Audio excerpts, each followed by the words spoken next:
There has never been a medical reason for criminalizing marijuana.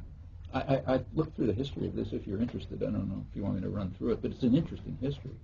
Marijuana was criminalized. See, very commonly, substances are criminalized because they're associated with what are called the dangerous classes.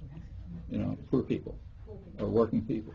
So, for example, in England in the 19th century, there was a period when gin was criminalized and whiskey wasn't, because gin is what poor people drank. That's kind of like the sentencing for crack and powder. You know, when in the early stages of Prohibition in the United States, one of the targets was immigrant workers. You know, these guys hanging around the saloons in New York. Got to go after them. The rich guys in upstate New York, they're going to drink no matter what. You know, they want to come home after work, they'll drink. But go after those guys. What about marijuana? The marijuana was brought in by Mexicans, and the first criminalization of marijuana was in the Southwest, in the States. It was in New Mexico, later Utah, and so on, and it was specifically targeted against Mexicans.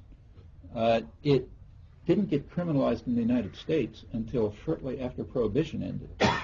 After Prohibition ended, we had this huge Bureau of Narcotics, and they had to do something. So they discovered, you know, that marijuana is going to do all kind of horrible things to you. The Senate testimony about this is mind-boggling. They did have a representative of the American Medical Association who said, we don't have any medical evidence about this. He was shut up, denounced, you know, got rid of him right away. Then they found somebody else. This is literally true. They found a pharmacologist, a guy teaching at Temple University, who was doing experiments with marijuana in dogs. Okay.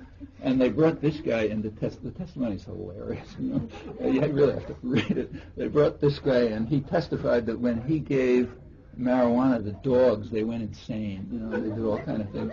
And then some senator or somebody asked him. This is from memory, so it's probably a little off, but something like this.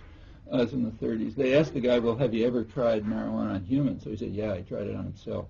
And he said, well, what happened? He said, I turned into a vulture. I started flying around the room, you know.